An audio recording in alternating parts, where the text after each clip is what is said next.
So we're coming towards the end of Megilas Esther, the 9th chapter.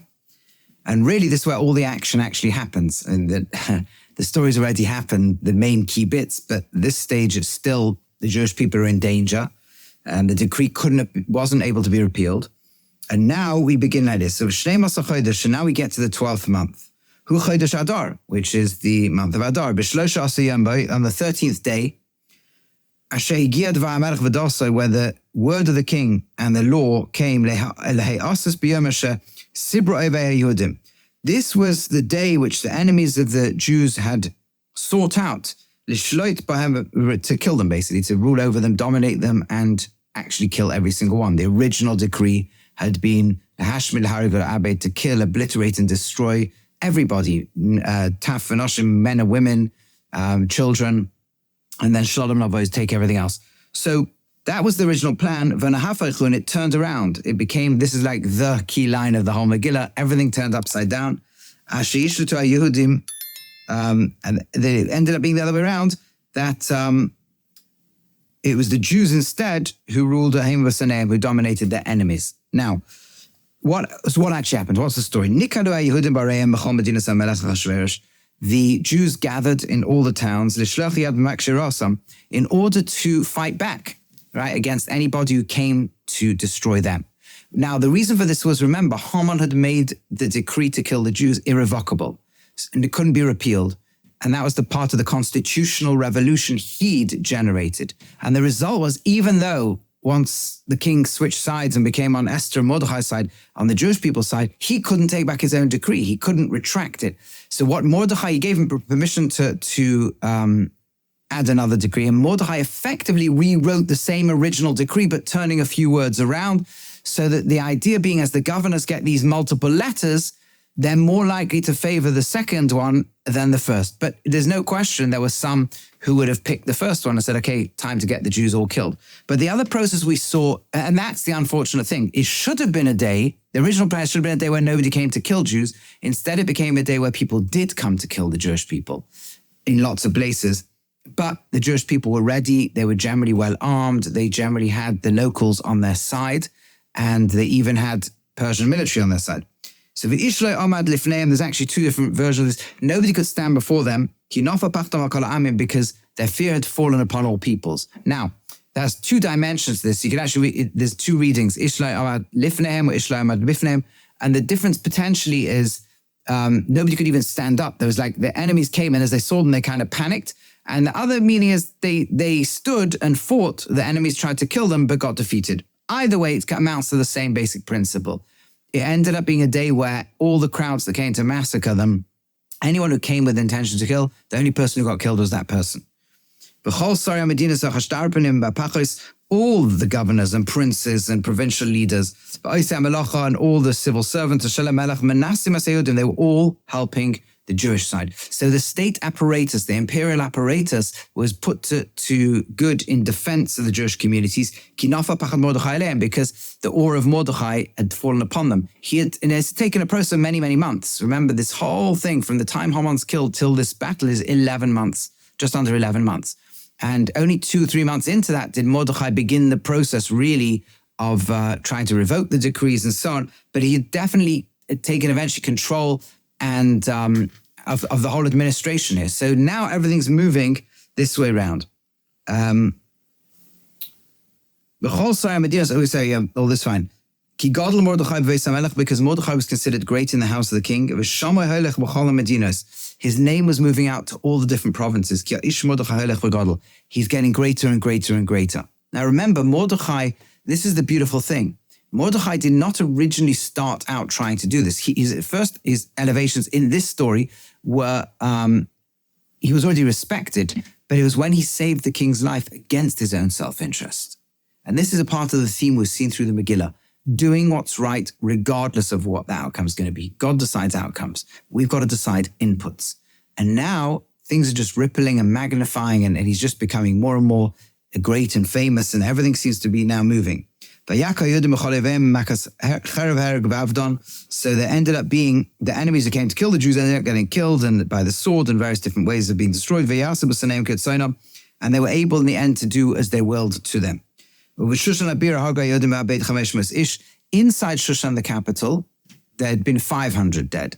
Right now, the capital city had many thousands of people in those days. 500 of them had come to try to kill the Jews.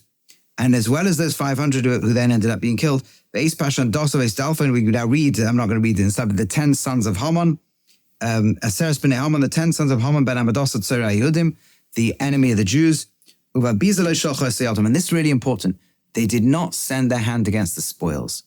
If you remember, there was a risk, a bit of a risk Mordechai took, because when he wrote the letter empowering the governor, telling the governors to empower the Jewish people and help protect them, because he tried to invert the words Haman had said. Haman had originally talked about killing men and women and children and taking everything.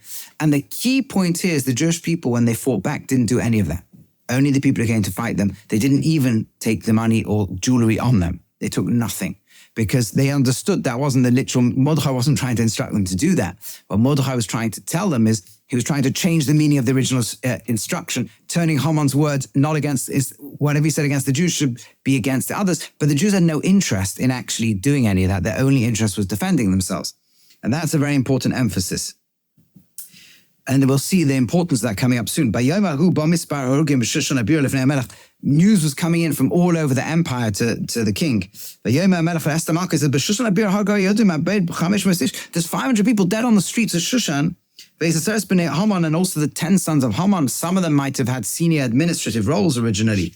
Who knows what's gone on all over the rest? We're going to get the news over the next, depending how far it is in the empire, days, weeks, months. Who knows what chaos there's been?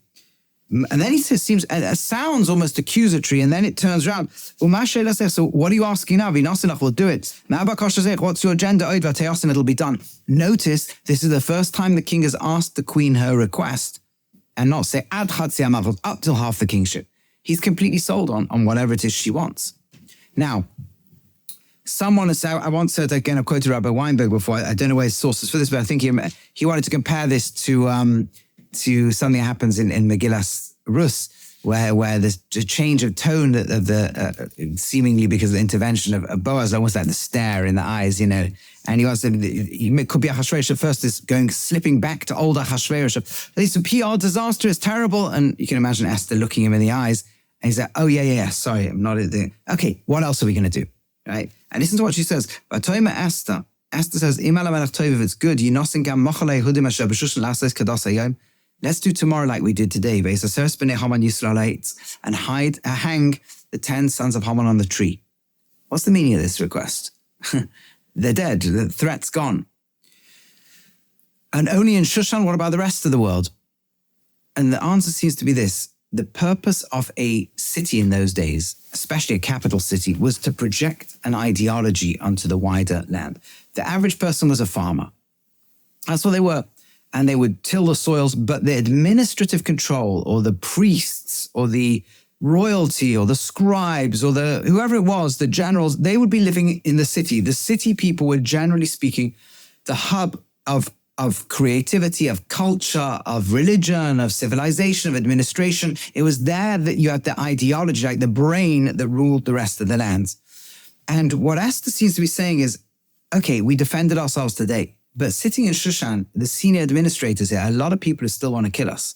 They just quickly ran away, or they didn't come out to fight because they knew what was going to go on.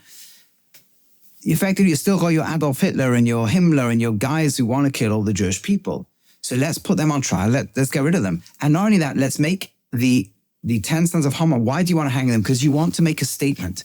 It's not just the Jews happen to defend themselves. It's that we're never going to tolerate the genocide and the final solution, the annihilation of the Jewish people again. This are Nuremberg trials. This is what's going to happen. By the way, incredibly, in history, the Belzer Rebbe, who was one of the great Hasidic Rebbes to survive World War II, pointed out afterwards in some consolation that for centuries there's been tradition to write certain letters in Tanakh, small or big or large. And the 10 sons of Haman, there's been actually a few different traditions, but the primary tradition has always been to write a Taf, a Shin, and a Zayin small. And amazingly enough, after World War II, after the Holocaust, there was also lots of Nazis put on trial. But despite the fact there were hundreds or maybe thousands on trial, only 10 of them got a death sentence. Actually, originally it was 11. One committed suicide. Very similar to the way the rabbis told us the Purim story. Haman's daughter committed suicide, but then the other 10 were hanged. And the year that took place was the year Hebrew Yataf Shin Zayin, right? Hebrew letters and numbers. And that is exactly what is in those 10 sons of Haman, quite remarkably. So there may even be someone to say maybe that's what within Esther's words is almost the prophetic. If this comes again and they try to destroy us again, let's have a sign, do the same thing, and we'll understand that you're still with us.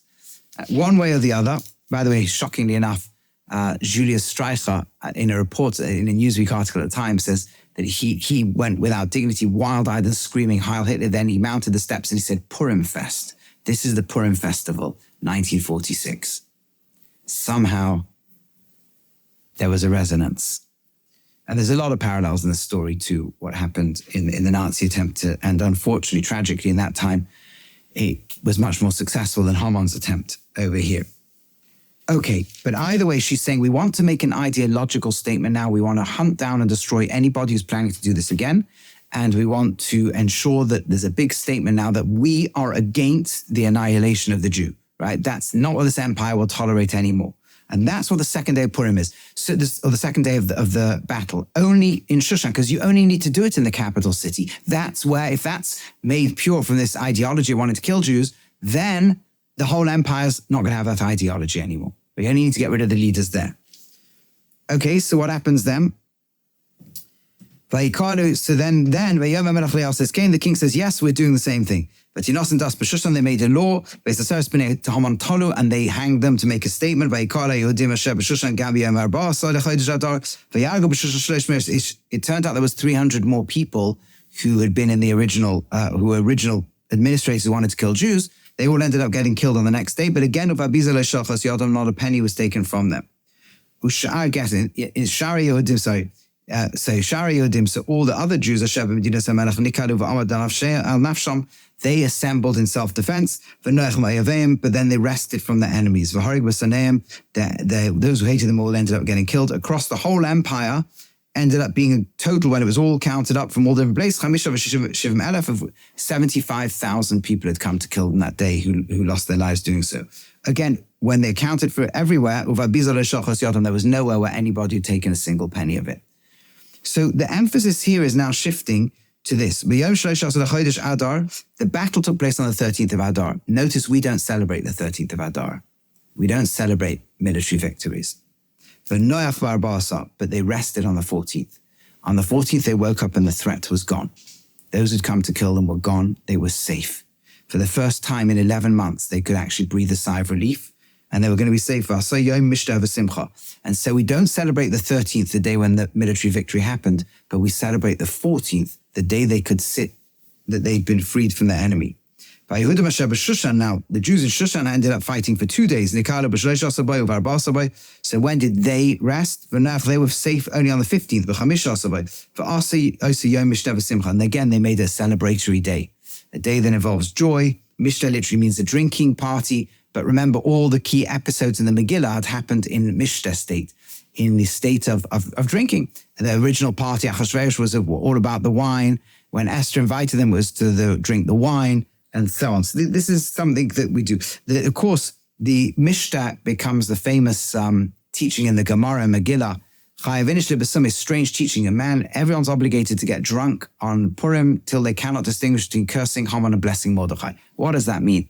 And of course, in practice, the following the story that comes after the Gemara gives, which is a story where it goes wrong, is often taken to mean maybe we shouldn't get drunk, and there's a debate amongst all the halachic authorities, because generally speaking, drinking in Judaism is not seen as a good thing. So not getting drunk, a little l'chaim, a little nice, put you in a good mood maybe, but getting drunk, you drink too much, you can't walk into the temple in Jerusalem. You could never walk in drunk. You can't rule halachic ruling. You can't lead the prayer service. You can't do any of these things. We're not into that generally. So what's going on here? And what's going on is really this idea, at least the way the Sifsei Chaim or Chaim Friedlander brings it, is that wine, if it's done correctly, can alter the state of mind where we can perceive reality in a way that we normally can't. And that means that normally, ordinarily, there's good, there's evil, there's all this stuff in the world, and we're petrified of evil, and we want to fight it, and we should, right? We want to do good, excellent. But on Purim, you get to the point where we suddenly realize something we're going to see it made explicit very soon, which is that all of the revelation of God ended up coming through Haman. As we saw earlier, it was Haman who in the short run did horrifically evil things, but in the long run, it was his decrees and his moves and his control that conspired to destroy him.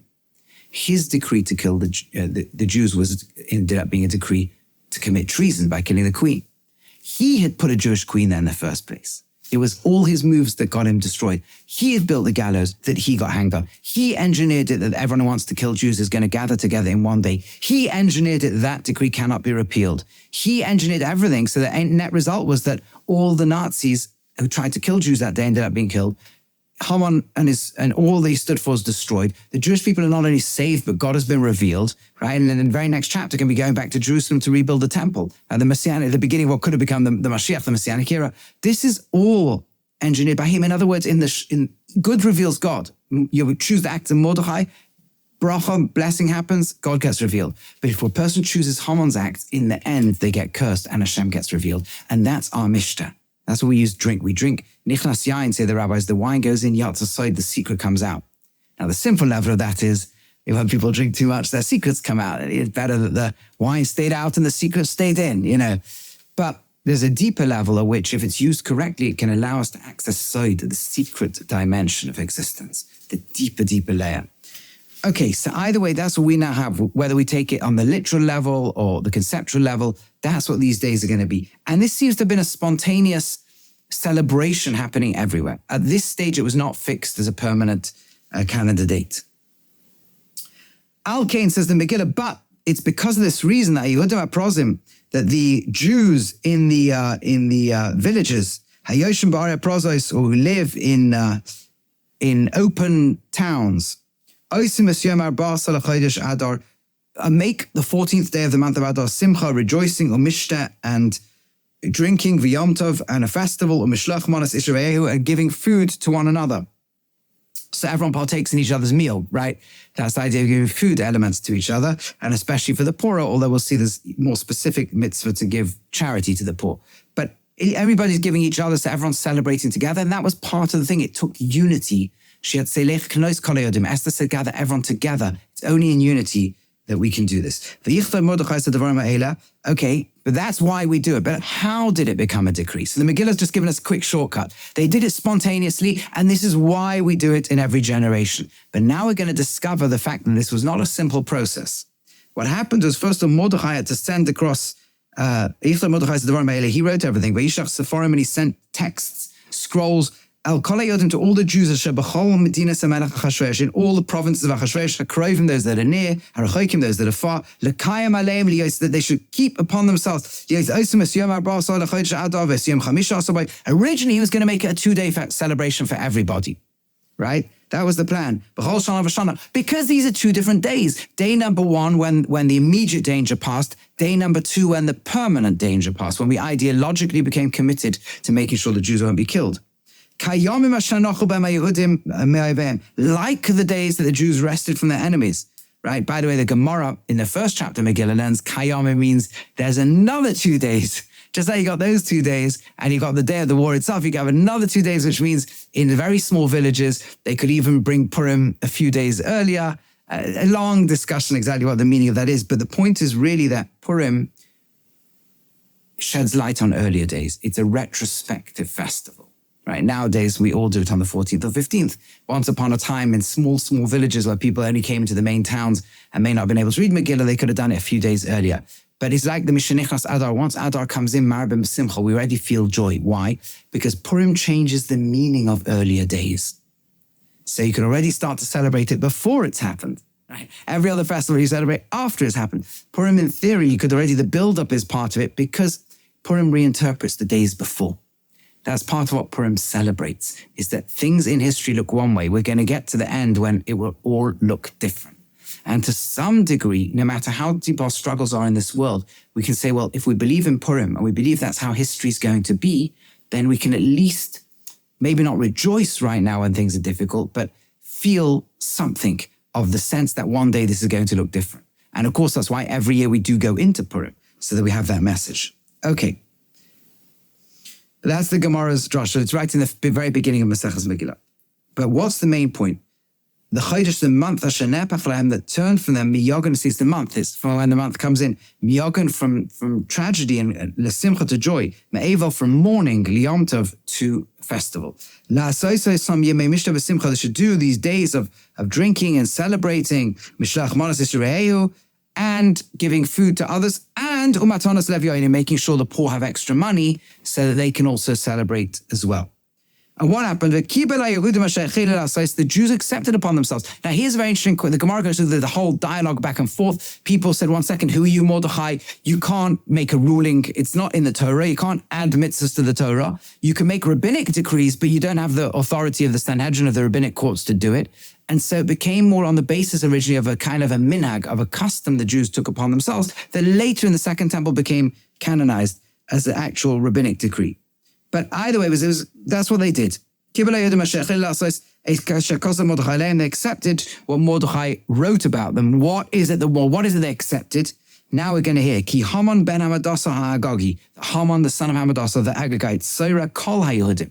They were acknowledging that it wasn't just a problem with Mordechai. Earlier on in the Megillah, it looked like it was Mordechai hadn't bowed down. Oh, and while he hates Mordechai, he's going to kill other Jews. No. He's an anti-Semite, Saying, I hate some Jews, but not others, is the classical anti-Semitic thing. It was a hatred, really, of everything and everyone. Kol haYehudim, all the Jews. And by the way, I think as the Rowe points it out, that when it's written kol with an O sound, a cholon, that means each individual. When it's written kol with an O sound, a comets, that means the whole collective as one. It's the collective entity of the Jewish people that is hated.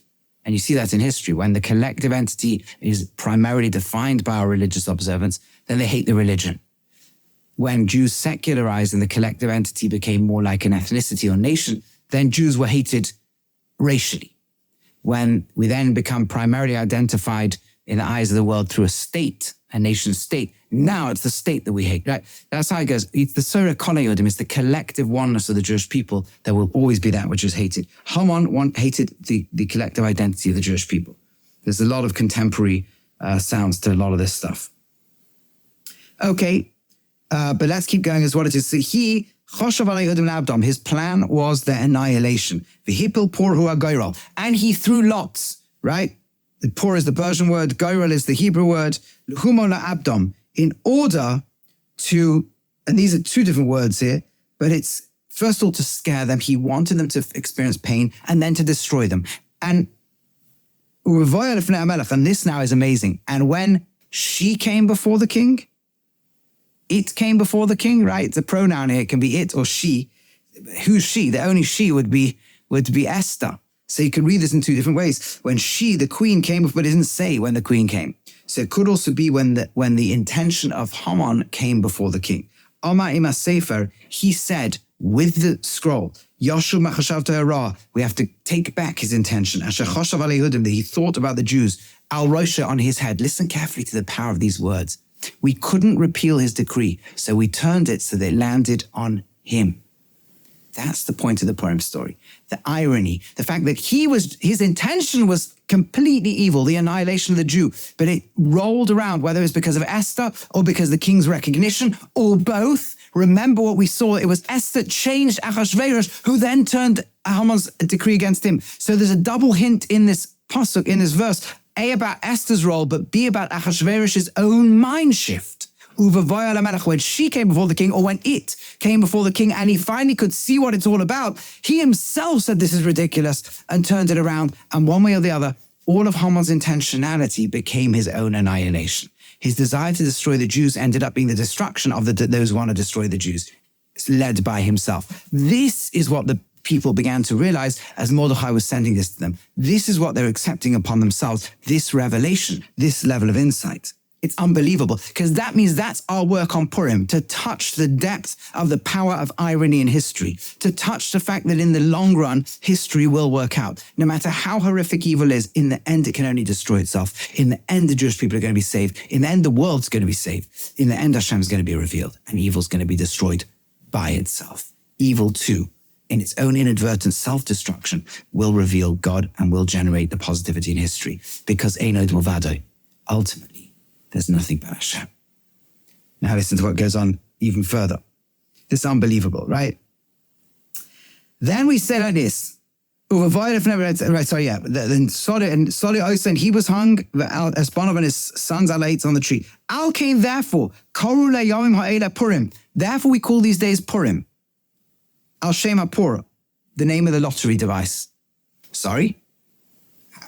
Why? Why do we call it? It's an unbelievable thing. Why do we call Purim Purim? The Megillah told us, because Purim is the Persian word for the lottery gambling device that he used to pick the day of the annihilation of the Jews. So, that's the story. Let's suppose he had picked it intentionally. Let's suppose it was his birthday, or it was just that's how long the logistics would take to arrange the annihilation of the Jews. Would the story be different? Would we not still have had a decree to kill us, the queen intervening, the people gathering and praying, the whole thing being turned around, Haman being killed, etc., etc.? Well, this plays no central role in the narrative whatsoever. And if anything, it's an anti-Semitic title for the day. Because the only reason Haman did is Luhumam, to kind of really terrify them and hurt them. Why? Because he says, Jewish people, you stand for the idea that everything is meaningful. I, says Haman, stand for the idea that everything is meaningless. Let me pick the most important day, the day you're all going to be killed, in the most meaningless possible way. So it has no role in the story, and it's anti-Semitic. Why would you call it? That's the point. Every other Jewish festival celebrates the fact that the big moments or big miracles or big people. Purim says, actually, history as a whole is working out as the sum total of all of our choices. Everyone you think is meaningless is actually meaningful. Every moment you, Haman, think is meaningless is actually meaningful. And suddenly every single Jew looks around and says, oh, wow, this is a celebration of what we really are, of what every human is, of what all our potential is, of what every good act, of every single mitzvah is. This is a whole reconfiguring of reality. This is Leiftonos Koliyot. Every Jew had to be involved in this because you have to, because each one is critical. Because I can do things that don't seem to make any difference to history. And the Megillah shows when you see that the sum total of human choices is going to be the revelation of God, each move we do is like writing the chapters, and God will take them all and develop the most beautiful final chapter that incorporates them all, twists everything into this magnificent revelation. But it's your actions and my actions that are going to change the story itself and are going to be in that final chapter forever. All the things we think are random or meaningless are actually so critical and significant. And that was the message Mordechai had given Esther much earlier. And this was the message they were beginning to absorb when Mordechai was sending them letters. That's what the Megillah said. This is what's going on. Al-Kain, listen to this. Al-Kol Divrei Agaris Hazai says every single letter in this Megillah, there's not a single detail that didn't play some role in the final chapter and the final story. And that's what they're learning. And now listen to this amazing phrase. Umarahu al-Kocha, and what they saw on that. Umahi aleim, and what became of them. What? What's that mean? Oh, they understood all the words of this Megillah and what they saw on that and what became of them. All these pronouns, what are we referring to exactly? And the Gemara Megillah says it's actually a schematic structural sentence. You can insert anybody into there and generate this. What did they see on Haman's decree and what became of it? What did they see on Mordechai not bowing down to Haman? How did that look at the time? And what became of it? What did they see about Esther being abducted against her will into the palace? And what became of it? What did they see about anything? The decree to kill the Jews? And what became of it? Everything turned. Everything that looked one way became something else. And now they understood Mordechai not bowing down was so important. Us gathering and praying was so important. Poor Esther being taken against her will and in the right moment having the courage was so, everything in our lives, Maro al-Kocho, when we see it one way, Magi aleim is going to turn out to be something totally different. Just put the right input in. Got to worry about the outputs. This is unbelievable. That's why. Why is the Megillah giving this whole technical thing about the letters he sent and the letters? This just feels very, very, very long. We learn a lot of halachos and gemaras come from all this, but the depth is it's hinting, it's telling you the process of the people absorbing it was they were beginning to understand this is not just a story of we got saved and we should therefore thank Hashem. This is much deeper than that. And the Megillah wants you to begin to understand the process of internalizing this and the revolution that it was making amongst the people.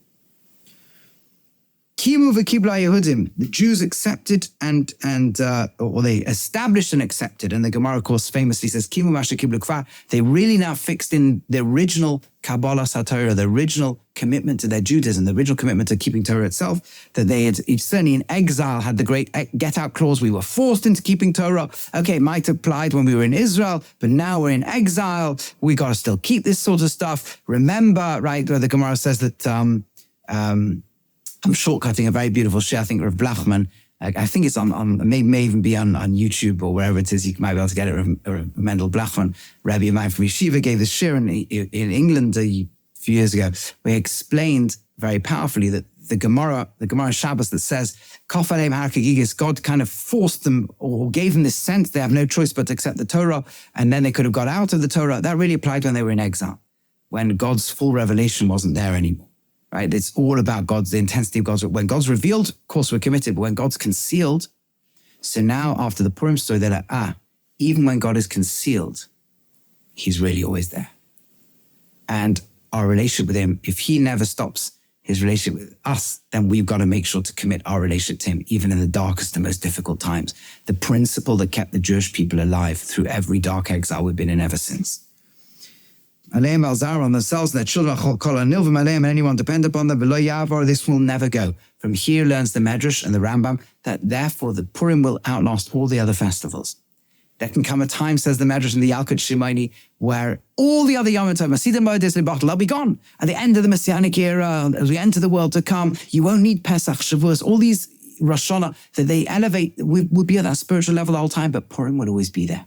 Because Purim is the revelation of everything is the hand of God. And every act we ever do is part of the story. And therefore, it will be the revelation of the world to come. This will never go. And therefore, we'll do these 2 days, as they're written, as their times, right? This also can be part of the earlier indication that theoretically you can keep it earlier. The point is, in every single year. And therefore, they will be. Nizkarim doesn't just mean memorized. They will become a part of our consciousness. Whenever you use the word zecher or zachar in Hebrew, it means like zachar yom Shabbos akacha, remember Shabbos. It doesn't mean don't forget it. It means stand up there and declare it. Feel it, be conscious. This will become a part of Jewish consciousness. This hand of God in history, in the darkest, most seeming darkest, most hidden times, the power of all of our actions, this will be what drives us through the rest of history. And we will act upon it in every generation. Mishpacha, each individual family has a significance. Medina, every province. Ir v'ir, every city. And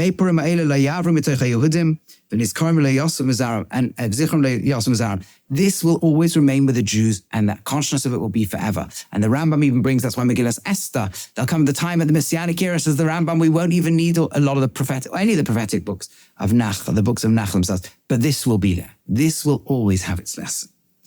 Okay, so what's happened is Mordechai has given them this. The people are beginning to accept the principles of Purim. He wanted them to keep 2 days, and it's not clear to what extent. They certainly accepted the principles of this stage. But to turn into law now, there's one more push. They now wrote a kol toikev with all that power, in order that people should keep this second Purim scroll, right? In other words, this next letter. And they sent through the royal channels, presumably, these letters to all the Jews, 127 provinces of Malchus Achashverosh, Divrei Shalom Emes, words of peace and truth. The people should now take upon themselves these days of Purim Bismaneim in their times, again, allowing theoretically some flexibility about the day. Just like they've already taken it upon themselves as a kind of a minhag, now we want to turn it from a minhag into a law, and that would eventually get that force. But also they'd taken upon them, just as they had taken upon themselves to keep the fast days, right? The fast days that commemorate the destruction of the temple, they should also take upon themselves in the very same vein the days of Purim to remember, yes, we cry about everything we've lost. We have Tisha B'Av, we have all these sad, but remember how God's hand works in history too. Just like crying in exile is important, so too is remembering God's hand in exile critical. Eventually it now got established and it became written down in law. Now Achashverosh puts a tax on the land. Now those who learn, you see Achashverosh went back to his old greedy ways, or others who learn it, no.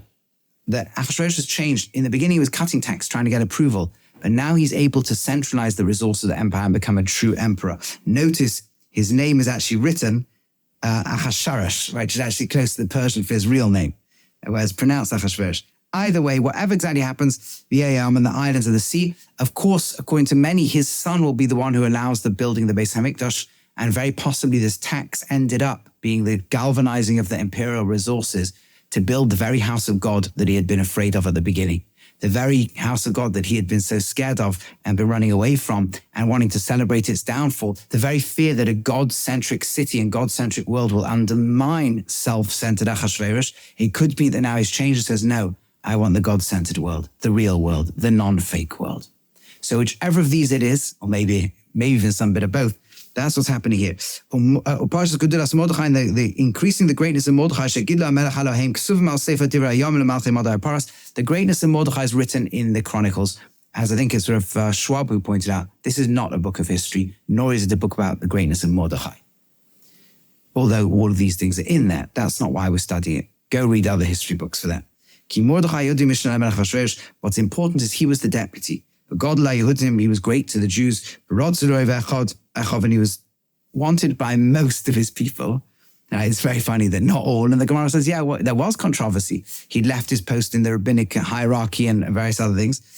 But whether people accepted him or rejected him, he sought good for his people, the Dover Shalom, and peace to Chol to all the descendants. And here we therefore see that the story is not quite finished. There's more to say, you can see, but the history bit's not the important bit. The point is that now Achashverosh seems on a simple level to have transformed to wanting Mordechai to be his deputy, and to therefore want the nations of the world recognizing the place of the Jew in history, and the Jew being a blessing to them and them a blessing to the Jew, which is of course a microcosm of how we see that things are going to work at the end of history.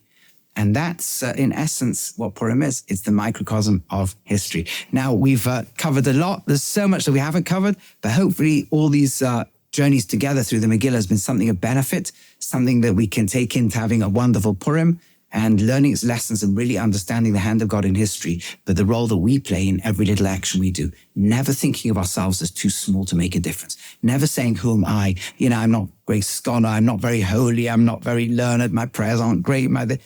Your little things, they matter. You smile in a room, somebody's lifted that day, somebody else will be lifted by them and someone by them.